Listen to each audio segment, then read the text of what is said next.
ಮೋಹನ್ ಅವರೇ, ಕಾಂಗ್ರೆಸ್ನವರು ಸ್ವಲ್ಪ ವಿರೋಧ ಪಕ್ಷ ಮಾತುಗಳನ್ನು ಕೇಳಬೇಕಲ್ಲ ನೀವು. ಬರೀ ನಿಮ್ಮ ಪಾಡಿಗೆ ನೀವೇ ಮಾಡ್ಕೊಂಡು ಹೋಗ್ಬಿಟ್ರೆ ಕೇಳಿಸ್ಕೊಳ್ಳಿ. ಈಗ ಬಲಿಷ್ಠವಾಗಿರುವಂಥ ವಿರೋಧ ಪಕ್ಷ ಕೂತಿದೆ, ಯಾಕೆ ಕೇಳಿಸ್ಕೊಳ್ಳಲ್ಲ ನೀವು? ಅಲ್ಲ, ನಾವು ಆಗ್ಲಿಂದ ನೋಡ್ತಾ ಇದ್ರೆ ನಿಮಗೆ ಗೊತ್ತಾಗುತ್ತೆ ಬಲಿಷ್ಠವಾದ ವಿರೋಧ ಪಕ್ಷ ಜಾಸ್ತಿ ಮಾತಾಡ್ತಾ ಇದೆಯೋ ಅಥವಾ ಆಡಳಿತ ಪಕ್ಷ ಜಾಸ್ತಿ ಮಾತಾಡ್ತಾ ಇದೆಯೋ ಅಂತ ಹೇಳ್ಬಿಟ್ಟು. ಆಯ್ತು, ಹೆಚ್ಚಿಗೆ ಅವಕಾಶ ವಿರೋಧ ಪಕ್ಷಗಳಿಗೆ ಕೊಡಬೇಕು ಈಗ ತಿದ್ಕೊಳ್ಳೋಕ್ಕೆ. ದಲಿತರ ಬಗ್ಗೆ ಬಹಳ ಹೇಳಿದ್ರು ಅವರು ಇಷ್ಟೊತ್ತೂ. ಮಲ್ಲಿಕಾರ್ಜುನ್ ಖರ್ಗೆ ಅವ್ರ ಬಗ್ಗೆ ಹೇಳಿದ್ರು, ಸೋಲ್ಸಿದ್ರು ಅಂದ್ಬಿಟ್ಟು. ಇದೇ ಇಂಡಿ ಒಕ್ಕೂಟದ ಸಭೆಯಲ್ಲಿ ಅರವಿಂದ್ ಕೇಜ್ರಿವಾಲ್, ಮಮತಾ ಬ್ಯಾನರ್ಜಿ ಮಲ್ಲಿಕಾರ್ಜುನ್ ಖರ್ಗೆ ಅವ್ರನ್ನ ಇಂಡಿ ಒಕ್ಕೂಟದಿಂದ ಪ್ರಧಾನಮಂತ್ರಿ ಕ್ಯಾಂಡಿಡೇಟ್ ಮಾಡಿ ಅಂತ ಹೇಳಿದಾಗ ಒಂದೇ ಒಂದು ಮಾತು ರಾಹುಲ್ ಗಾಂಧಿ, ಸೋನಿಯಾ ಗಾಂಧಿ ಅನ್ಲೇ ಇಲ್ಲ. ನೆಕ್ಸ್ಟ್ ಈಗ ವಿರೋಧ ಪಕ್ಷದ ನಾಯಕನ ಆಯ್ಕೆ ವಿಷಯ ಅಂತ ಬಂದಾಗ ಕಾಂಗ್ರೆಸ್ಸಿನ ನಾಯಕರು ಹೇಳ್ತಿರೋದು ರಾಹುಲ್ ಗಾಂಧಿ ಆಗ್ಲಿ, ರಾಹುಲ್ ಗಾಂಧಿ ಆಗ್ಲಿ, ರಾಹುಲ್ ಗಾಂಧಿ ಆಗ್ಲಿ ಅಂತ. ಮಲ್ಲಿಕಾರ್ಜುನ್ ಖರ್ಗೆ ಯಾಕೆ ಆಗ್ಬಾರ್ದು? ಮಲ್ಲಿಕಾರ್ಜುನ್ ಖರ್ಗೆ ಆದಿರ್ ರಂಜನ್ ಚೌಧರಿ ಎಲ್ಲಿದ್ರು? ಆದಿರ್ ಚೌಧರಿ ಓದ್ಸಲಿ ಎಲ್ಲಿದ್ರು? ಆದಿರ್ ರಂಜನ್ ಚೌಧರಿ ಓದ್ಸಲಿ ಎಲ್ಲಿದ್ರು? ಕೇಳಿಸ್ಕೊಳ್ಳಿ. You are changing the track. I was in Rajya Sabha. ಕೇಳಿಸ್ಕೊಳ್ಳಿ ಆಯ್ತಲ್ಲ. ಅವಾಗ ಮಾತ್ರ ದಲಿತ ಪ್ರೇಮ ಏನು ಉಕ್ಕಿ ಹರಿದು ಬರೋದಿಲ್ಲ. ಬರೀ ಮುಂದೆ ದಲಿತರು ಫೇಸ್ ಇಟ್ಕೊಬೇಕು, ಚುನಾವಣೆ ಗೆಲ್ಬೇಕು, ಅವ್ರನಿಂದ ತಳ್ಬೇಕು ಅಷ್ಟೇ. ಗೆದ್ದ ಮೇಲೆ ಅಷ್ಟೇ ಮಾಡ್ಕೊಂಡ್ ಬರ್ತಾ ಇರೋದು ಇವರು. ಈಗ ಮೊನ್ನೆನೂ ಅಷ್ಟೇ ಪತ್ರಿಕಾಗೋಷ್ಠಿ ಮಾಡ್ಬೇಕಾರೆ ತನ್ನ ಅಕ್ಕ ಪ್ರಿಯಾಂಕಾ ಗಾಂಧಿ ಹೆಸರು ಹೇಳ್ತಾರೆ. ಉತ್ತರ ಪ್ರದೇಶದಲ್ಲಿ ನಾವು 8 ಸೀಟ್ ಗೆದ್ದಿದೀವಿ, ಅದು ಏನು 80ರಲ್ಲಿ 8 ಸೀಟ್ ಗೆದ್ದಿದೀವಿ, ಅದ್ರ ಹಿಂದೆ ನನ್ನ ಅಕ್ಕ ಪ್ರಿಯಾಂಕಾ ಗಾಂಧಿ ಶ್ರಮ ಇದೆ ಅಂತ ಹೇಳ್ತಾರೆ. ಪಕ್ಕದಲ್ಲೇ ಕೂತಿರೋ ಮಲ್ಲಿಕಾರ್ಜುನ್ ಖರ್ಗೆ ಹೆಸರಲ್ಲ ರಾಹುಲ್ ಗಾಂಧಿ. ಇದು ಇವ್ರು ದಲಿತರ ಮೇಲೆ ಇಟ್ಟಿರುವಂತ ಪ್ರೇಮ. ನೆಕ್ಸ್ಟ್ ಕೇಳಿಸ್ಕೊಳ್ಳಿ ಸರ್, ಕೇಳಿಸ್ಕೊಳ್ಳಿ. ತಿರ್ಗಾ ಕರ್ನಾಟಕದಲ್ಲಿ ಏನ್ ನಡೀತಾ ಇದೆ? ಕರ್ನಾಟಕದಲ್ಲಿ ಏನ್ ನಡೀತಾ ಇದೆ? ದಲಿತರ ವಿಚಾರದಲ್ಲಿ ಅಲ್ಲ, ದಲಿತರ ವಿಚಾರದಲ್ಲಿ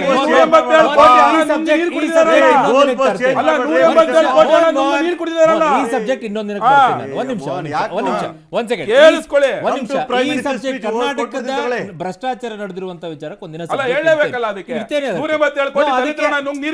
ನಿಮಿಷ ಅದ್ರ ಸಬ್ಜೆಕ್ಟ್ ತರ್ತೀನಿ ನಾನು. ಈಗ ಒಂದ್ ಹೇಳಿ, ವಿಶೇಷ ಸ್ಥಾನಮಾನದ ವಿಚಾರದಲ್ಲಿ ಈಗೆಲ್ಲ ಅಧಿಕಾರ ತಗೊಂಡ್ಮೇಲೆ ಬರುತ್ತೆ ಅಂತ ಹೇಳ್ತಾ ಇದ್ದೀರಾ.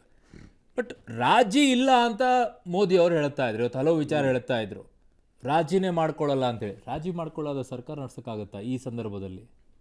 ಅಲ್ಲ, ವಿಶೇಷ ಸ್ಥಾನಮಾನದ ವಿಚಾರನ ಚಂದ್ರಬಾಬು ನಾಯ್ಡುನೂ ಎಲ್ಲೂ ಹೇಳಿಲ್ಲ, ಅಥವಾ ನಿತೀಶ್ ಕುಮಾರ್ ಅವರು ಎಲ್ಲೂ ಹೇಳಿಲ್ಲ, ಇವತ್ ನಡೆದಂತ ಸಭೆನಲ್ಲೂ ಎಲ್ಲೂ ಹೇಳಿಲ್ಲ. ಭಾಷಣದಲ್ಲಿ ಬಂದಿದೆ. ಸರ್ಕಾರ ರಚನೆ ಆದ್ಮೇಲೆ ಕೇಳ್ತೀವಿ, ಅದನ್ನ ಸರ್ಕಾರ ರಚನೆ ಆದ್ಮೇಲೆ ಕೇಳ್ತೀವಿ. ಬಟ್ ಸಮ್ಮಿಶ್ರ ಸರ್ಕಾರ ಆದ್ರೂ ಕೂಡ ರಾಜಿ ಇಲ್ಲ ಅನ್ನುವಂತ ಮಾತುಗಳು ಬರ್ತಾ ಇದೆಯಲ್ಲ. ರಾಜಿ ಇಲ್ದೇನೆ ಸರ್ಕಾರ ನಡೆಸ್ಬಿಡ್ತೀವಿ. ದೇಶದ ವಿಚಾರ ಅಂತ ಬಂದಾಗ ತಗೊಳ್ಳುವ ನಿರ್ಣಯಗಳಿಗೆ ರಾಜಿ ಇಲ್ಲ. ಬಡವರ ವಿಚಾರ ಅಂತ ಬಂದಾಗ ತಗೊಳ್ಳುವ ನಿರ್ಣಯಗಳಿಗೆ ರಾಜಿ ಇಲ್ಲ. ಅಭಿವೃದ್ಧಿ ವಿಚಾರ ಅಂತ ಬಂದಾಗ ತಗೊಳ್ಳೋ ನಿರ್ಧಾರಗಳಿಗೆ ರಾಜಿ ಇಲ್ಲ. ಕೇಳಿಸ್ಕೊಳ್ರಿ ಇಲ್ಲಿ, ನಮ್ಮ ಸಿದ್ಧಾಂತಗಳಿಗೆ ಆಯ್ತಲ್ಲ, ತಿರ್ಗಾ ನಾವು ಏನೇನ್ ಡೆವಲಪ್ಮೆಂಟ್ ಮಾಡ್ಕೊಂಡ್ ಬಂದಿದೀವೋ ಅದನ್ನೆಲ್ಲ ಒಪ್ಕೊಂಡೆ ಅವ್ರು ನಮ್ಗೆ ಪ್ರೀಪೋಲ್ ಅಲಯನ್ಸ್ ಆಗಿರೋದು. ನಮ್ದು ಬೇರೆ ಅವ್ರದ್ದು ಬೇರೆ ಅನ್ನೋ ಪ್ರಶ್ನೆನೇ ಬರೋದಿಲ್ಲ. ಸುಳ್ಳು ಹೇಳ್ಕೊಂಡೆ ಈ ಖಾತೆ ಹಂಚಿಕೆ ವಿಚಾರದಲ್ಲಿ, ಪ್ರಬಲ ಬೇಡಿಕೆಯನ್ನು ಇಡುವಂತ ವಿಚಾರದಲ್ಲಿ, ಅದೆಲ್ಲವನ್ನ ಕೂಡ ಮೀರಿ ಮೋದಿಯವರು ಸರ್ಕಾರ ಮಾಡೋಕ್ಕಾಗತ್ತಾ ಸರ್?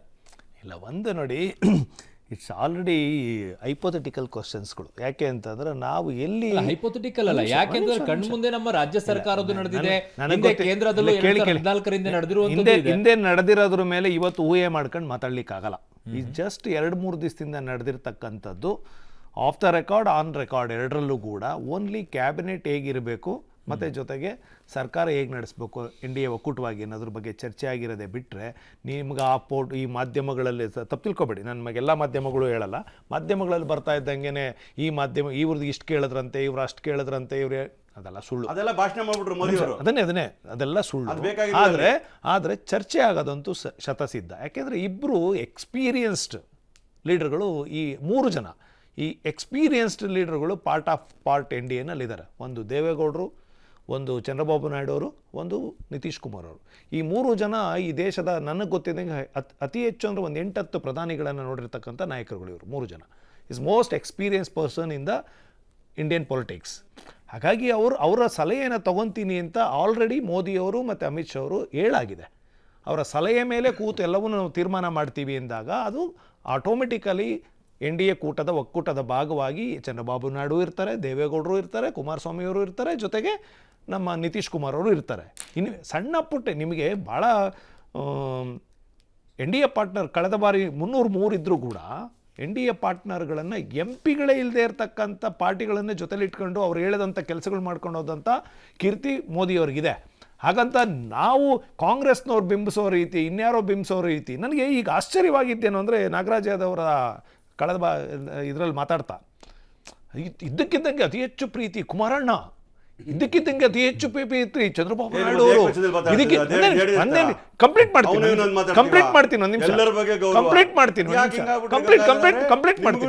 ಇದ್ದಕ್ಕಿದ್ದಂತೆ ಜಂಪಿಂಗ್ ಸ್ಟಾರ್ ಅಂತ ಹೇಳ್ತಾ ಇದ್ದಂತ ನಿತೀಶ್ ಕುಮಾರ್ ಅವ್ರ ಬಗ್ಗೆ 3 ಜನದ ಬಗ್ಗೆ ಮಾತಾಡ್ತಿದ್ದಾರೆ. ಯಾಕೆಂದ್ರೆ ಈ 3 ಜನದ ಹತ್ರ ಕರ್ನಾಟಕದ್ದು ಸೇರಿಸ್ಕೊಂಡ್ರೆ ನಂಬರ್ ಇದೆ ಅನ್ನೋ ಕಾರಣಕ್ಕೆ ನಾಳೆ ಎಲ್ಲೋ ಒಂಚೂರು ಅವ್ರ ಮನೆ ಬಾಗಿಲಿಗೆ ಹೋಗಕ್ಕೆ ಒಂದು ಬಾಗಿಲು ಓಪನ್ ಮಾಡ್ಕೊಂತಿದ್ದಾರೆ. ಈಗಲೇ ಖಂಡಿತ ಬಾಗಿಲು ಓಪನ್ ಮಾಡ್ಕೊಂತಿದ್ದಾರೆ, ಗೊತ್ತಾ ನಮ್ಗೆ?